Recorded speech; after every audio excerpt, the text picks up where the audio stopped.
Hello students, welcome back to channel. আশা করি তোমরা সকলে খুব ভালো আছো। আমি মৌমিতা ম্যাম। তো আজকে আমি তোমাদের second semester major political science থেকে তোমাদের আগের দিন আমি যে পঞ্চায়েতি ব্যবস্থার পার্ট 1টা করিয়েছিলাম, তোমাদের আজকে আমি সেখান থেকে এর যে পার্ট 2টা অর্থাৎ পঞ্চায়েত ব্যবস্থার যে বিভিন্ন কাজগুলি রয়েছে, যেগুলি পঞ্চায়েত ব্যবস্থা, যেগুলি গ্রামীণ অঞ্চলে যে কাজগুলি করে থাকে পঞ্চায়েতি ব্যবস্থা, যে যে কাজগুলি রয়েছে কার্যাবলীগুলি, তো সেগুলি নিয়ে আলোচনা করব। তো ক্লাসটি শুরু করার আগে বলে রাখি যে আমাদের অনলাইন ক্লাস কিন্তু চলছে এখনো পর্যন্ত। তোমাদের এক্সাম খুব একটা বেশি দেরি নেই, এখনো কিন্তু অ্যাডমিশন চলছে এবং ইম্পর্টেন্ট ক্লাসও চলছে এবং নোটসও প্রোভাইড করা চলছে। তোমরা যারা আমাদের কাছে অনলাইনে পড়তে চাইছো আর কি তোমাদের এই এক্সামের আগে, তারা আমাদের হেল্পলাইন নাম্বারে যোগাযোগ করতে পারো। আমাদের হেল্পলাইন নাম্বার দেখো এখানে দেওয়া আছে দুটো, একটা হচ্ছে 6295916282, আর একটা হচ্ছে 7076398606। আমাদের হেল্পলাইন নাম্বার এই দুটো রয়েছে। তোমরা যে কোনো একটি নাম্বারে কিন্তু আমাদের সঙ্গে যোগাযোগ করতে পারো। এবং আমাদের যেটা কোর্স ফি সেটা রয়েছে কিন্তু মাত্র 999 টাকাতে। তোমরা এই টাকাতে কিন্তু শুধুমাত্র মেজর না, তোমরা এসএসসি, এমডিসি, এইসি, মাইনর সবটাই কিন্তু পেয়ে যাচ্ছ মাত্র 999 টাকায়। এবং তোমাদের কোর্স চলবে হচ্ছে 6 মাসের কোর্স, যেটা আমাদের শুরু হয়েছিল জানুয়ারি মাসে শুরু হয়েছিল। তো এখনো আমাদের ক্লাসটা চলছে, তোমাদের এক্সামের আগে পর্যন্ত কিন্তু আমাদের অনলাইন ক্লাস চলবে। তোমরা যারা এক্সামের আগে আরো ভালো প্রিপারেশন নেওয়ার জন্য আর কি চেষ্টা করছো, তারা অবশ্যই আমাদের হেল্পলাইন নাম্বারে যোগাযোগ করে আমাদের সাথে অনলাইনে যুক্ত হতে পারো, ঠিক আছে? তো চলো টপিক শুরু করি। আজকে যেটা বললাম যে আজকে আমরা পঞ্চায়েতি রাজের যে বিভিন্ন কার্যাবলীগুলি আছে সেগুলো নিয়ে আলোচনা করব। আচ্ছা, দেখো প্রথমে যেটা রয়েছে সেটা হচ্ছে গ্রামীণ উন্নয়ন। যেহেতু পঞ্চায়েতি ব্যবস্থাটা আমরা গ্রামীণ অঞ্চলে দেখি, মানে যে গ্রামের মানে সেলফ গভর্নমেন্ট, লোকাল গভর্নমেন্ট বলা হয় পঞ্চায়েতি রাজ ব্যবস্থাটাকে। তো প্রথমত এর যে কাজটা আমরা দেখব সেটা হচ্ছে গ্রামের সার্বিক উন্নয়ন। একটি গ্রামের যে উন্নয়ন ঘটানো সেটাই কিন্তু পঞ্চায়েতি রাজ ব্যবস্থার প্রধান এবং মূল কাজ। তো গ্রামীণ উন্নয়ন বলতে কোন কোন বিষয়গুলির ওপর গুরুত্ব আরোপ করা হয়েছে?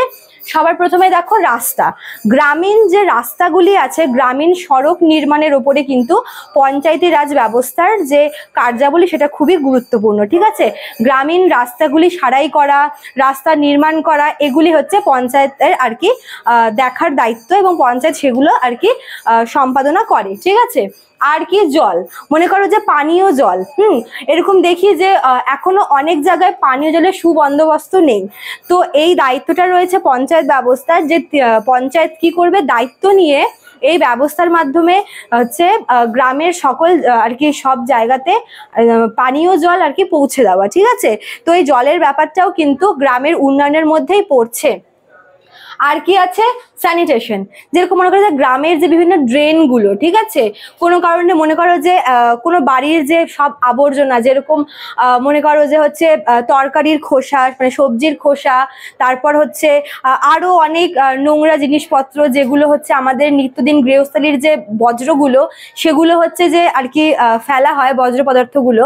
তো সেই সমস্ত কিছু কিন্তু আর কি নর্দমাগুলোকে আর কি আরো বেশি নোংরা করে তুলে, তাই না? তো সেগুলিকে পরিষ্কার পরিচ্ছন্ন করা, এটা কিন্তু পঞ্চায়েতি ব্যবস্থার অন্যতম দেখার দায়িত্ব। তো মেনলি এই তিনটেই কিন্তু আর কি রয়েছে গ্রামীণ উন্নয়নের ক্ষেত্রে। কি কি? রাস্তা সারাই করা বা রাস্তা নির্মাণ করা, জল, পানীয় জলের সরবরাহ করা, আর স্যানিটেশন করা, ঠিক আছে? এছাড়াও কি রয়েছে, বিদ্যুৎ। আমরা জানি যে এখনো অনেক গ্রামের ঘরে ঘরে কিন্তু গ্রামের মানুষরা বিদ্যুতের মুখ দেখেনি, তারা এখনো সেই মানে তারা এখনো বৈদ্যুতিক বাতির যে আর কি ব্যাপারটা তারা এখনো সেই জিনিসটা উপলব্ধি করেনি। তো ঘরে ঘরে, মানে গ্রাম বাংলার ঘরে ঘরে বিদ্যুৎ পৌঁছে দেওয়া, জল পৌঁছে দেওয়া, রাস্তা সারাই করে দেওয়া, স্যানিটেশন করা, এই সমস্ত কিছুর মাধ্যমে কিন্তু একটি গ্রামের সার্বিক উন্নয়ন ঘটে, ঠিক আছে? তো এই সমস্তগুলি দেখার দায়িত্ব রয়েছে পঞ্চায়েতের। আচ্ছা, তারপরে দেখো কি বলেছে, সমাজ কল্যাণ, ঠিক আছে? গ্রামের তো উন্নয়ন হলে এবার গ্রামের মানুষদের একটু উন্নত করা দরকার, ঠিক আছে? তো প্রাথমিক যেটা কাজ সেটা কি, শিক্ষা, ঠিক আছে? গ্রামের মানুষদের আমরা এখনো দেখি যে এখনো কিন্তু অনেক জায়গায় যে পড়াশোনার মানে যে শিক্ষার আলো সেটা কিন্তু এখনো পর্যন্ত পৌঁছয়নি। তো সেই সমস্ত ভেতরে আর কি গ্রামের বিভিন্ন আনাচে কানাচে ছড়িয়ে থাকা বিভিন্ন ট্যালেন্টেড যে বাচ্চারা রয়েছে, যারা পয়সার অভাবে পড়াশোনা করতে পারছে না, বা যারা এখনো পর্যন্ত মানে সে বাড়ির চাপেই হোক বা অর্থের অভাবেই হোক, তারা এখনো পড়াশোনার জন্য তারা মানে সেই তারা সুযোগটা পাচ্ছে না।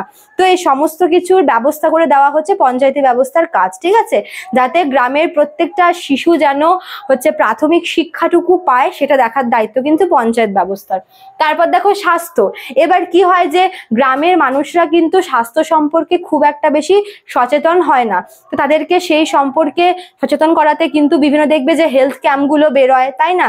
এছাড়াও হচ্ছে মেডিকেল ক্যাম্প, তারপর হচ্ছে গ্রামের স্বাস্থ্যকেন্দ্র রয়েছে, সেখান থেকে আশাকর্মীরা এসে গ্রামের মানুষদেরকে বোঝায়।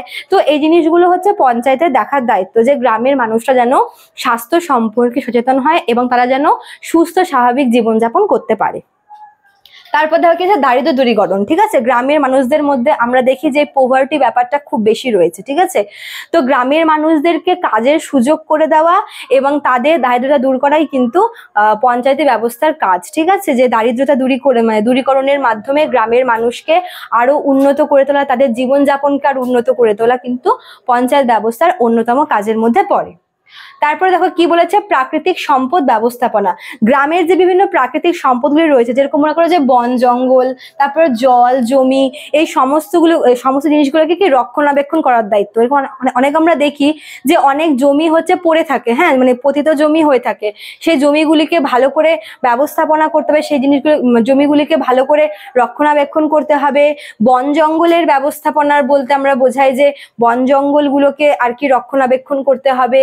তারপর যে জলের ব্যবস্থা, ঠিক আছে, যে পুকুর, এই সমস্ত কিছু, এগুলো যেন হচ্ছে মানে নোংরা না হয়। মনে করো যে এখন আমরা দেখি যে অনেকে গ্রামের আর কি এরকম থাকে যে পুকুরেই মনে করো যে স্নান করছে বা হচ্ছে জামা কাপড় পরিষ্কার করছে। তো সেই দিকেও ধ্যান দিতে হবে যেন কোনোভাবে জল দূষিত না হয়, ঠিক আছে। আচ্ছা, তারপর দেখো লাস্ট যেটা, সেটা হচ্ছে রাজস্ব উৎপাদন, ঠিক আছে। গ্রামের যে আর কি যে কর, বিভিন্ন যে রাজস্বগুলো আর কি তোলা, তারপর ফি, তারপর যে মনে করো যে গ্রামে বিভিন্ন যে উৎসবগুলো হয়, গ্রামীণ উৎসবগুলো, সেই উৎসবের জন্য যে কর সেটা আদায় করা, এই সব কিছু কিন্তু পঞ্চায়েতি ব্যবস্থার কাজ, ঠিক আছে। তো এই ছিল তোমাদের পঞ্চায়েতি ব্যবস্থার কার্যাবলী, যেগুলো তোমাদের হচ্ছে ইম্পর্টেন্ট তোমাদের পরীক্ষায় আসার মতো। তো আশা করি তোমরা ভিডিওটি বুঝতে পেরেছো। ভিডিওটি ভালো লাগলে অবশ্যই লাইক কমেন্ট করবে, শেয়ার করবে। দেখা হচ্ছে নতুন ক্লাসে। Thank you.